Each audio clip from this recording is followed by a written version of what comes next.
नमस्कार मित्रांनो, मी आज पी-एस-आय अर्जुन हा चित्रपट पाहिला. जसे सर्व चित्रपटामध्ये असते तसेच या चित्रपटामध्ये देखील काही चांगल्या गोष्टी आणि काही वाईट गोष्टी आहेत. चांगल्या गोष्टी सांगायच्या झाल्या तर अंकुश चौधरी यांचा अभिनय.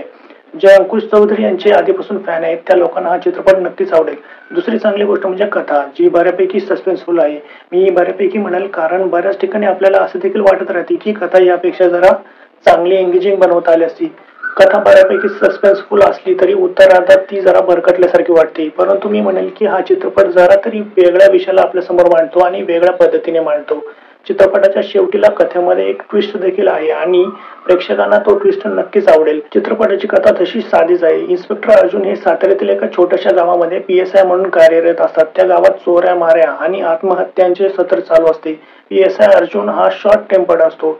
एकदा एखादा माणूस त्याच्या डोक्यात बसला की मग पी-एस-आय अर्जुन त्या माणसाला टार्गेट केल्याशिवाय गप्प बसू शकत नाही. गप्प बसता येणे ही त्याची कमजोरी असते.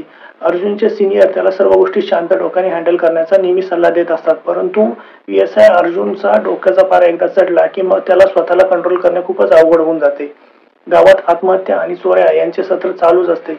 मग पी-एस-आय अर्जुन ठरवतो की त्या गावातील त्याला भेटलेल्या छाब्या नावाच्या चोराची या कामी मदत घ्यायची आणि त्याला आपण लेखक आहोत असे सांगायचे. आणि आपण लेखक आहोत असे सांगून त्याच्याकडून चोराच्या बाबतीत काही माहिती मिळते का ते शोधण्याचा प्रयत्न करायचा. पी-एस-आय अर्जुन छब्याला विश्वासात घेऊन त्याच्याकडून चोराच्या कार्यपद्धतीबद्दल माहिती काढण्याचा प्रयत्न चालू करतो. पी-एस-आय अर्जुनचे जुने साहेब रिटायर होतात आणि त्यांच्या जागी पाटील नावाचे दुसरे साहेब रुजू होतात. नवीन पाटील साहेब हे फारच कडक असतात. आधीचे साहेब जसे अर्जुनला आणि त्याच्या शॉर्ट टेम्पर्ड स्वभावाला सांभाळून घेत असतात तसे हे नवीन साहेब सांभाळून घेत नाहीत.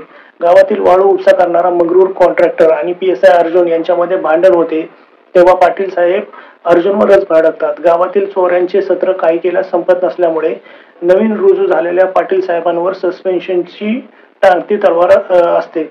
पाटील साहेब छब्याला एके दिवशी डाऊटवरून पोलीस स्टेशनमध्ये घेऊन येत असताना तो त्यांच्या हातावर तुरी देऊन पोलिसांच्या गाडीतून पळून जातो. मग मात्र पाटील साहेबांचे दिवस पूर्ण होऊन जातात आणि त्यांना घरी पाठवले जाते.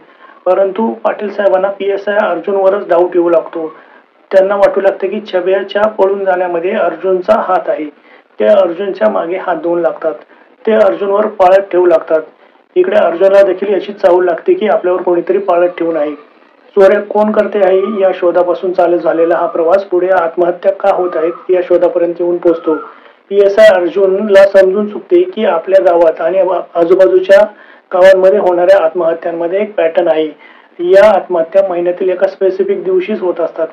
शेवटी कोड्यातील एक एक मिसिंग लिंक जोडत पी-एस-आय अर्जुन खऱ्या सूत्रधारापर्यंत पोहोचतो. आपण ज्या लोकांना आपल्या जवळचे विश्वासातले मानत होतो तेच लोक या आत्महत्यांसाठी जबाबदार आहेत हे पाहून पी-एस-आय अर्जुनला धक्काच बसतो. पुढे काय होते ते माहीत करून घेण्यासाठी मात्र तुम्हाला चित्रपट पाहावा लागेल.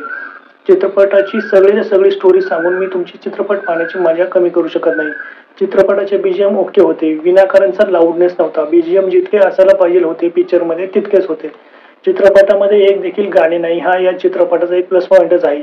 चित्रपटाचा स्पीड हा गाण्यांमुळे विनाकारण स्लो होत नाही. गाणी अजिबात नसलेले चित्रपट मराठीमध्ये तसे कमीच असतील बहुतेक. सिनेमॅटोग्राफी चांगली होती परंतु चित्रपट आजूबाजूचे निसर्ग सौंदर्य दाखवण्याच्या फंदात पडत नाही आणि आपल्या मूळ स्टोरी आणि आपल्या मूळ डायरेक्शन पासून सिनेमॅटोग्राफी पॉइंट ऑफ व्ह्यूने डायव्हर्ट अजिबात होत नाही. ऍक्शन म्हणजेच मारामारी मोजकीच आहे परंतु ठीक आहे. अंकुश चौधरी यांनी अर्जुनचे कॅरेक्टर चांगल्या पद्धतीने उभे केले आहे. हा रोल त्यांच्या बेस्ट रोल पैकी एक असा नाही परंतु त्यांनी उभा केलेला अर्जुन प्रेक्षकांना नक्कीच आवडेल. अक्षया इंदळकर यांच्या अभिनयात जरा नवखेपणा दिसतो.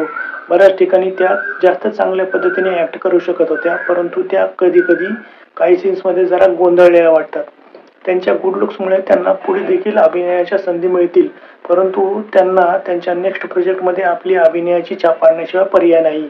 नंदू माधव यांनी आपली भूमिका चांगली निभावली आहे.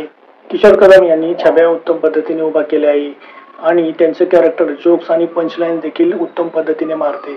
ते कॅरेक्टर लोकांना फार आवडून जाईल. राजेंद्र शिरसाटकर यांनी देखील कडक पोलीस अधिकाऱ्याची भूमिका चांगली केली आहे.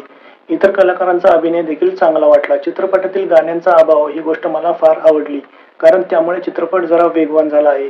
चित्रपटाचा मुख्य विषय वेगळा असताना चित्रपट आधी दुसऱ्याच विषयाला हात घालतो आणि मग मेन विषयावर सरफेसला येतो. हे देखील खूप आवडून जाते. चित्रपटातील चोर चोऱ्या करून झाल्यानंतर अतिशय शिताफीने पळून जातो आणि प्रत्येक वेळी वाचत राहतो. ही गोष्ट जरा अनरिअलिस्टिक वाटते. मी या चित्रपटाला 10 पैकी 6 स्टार्स देईल.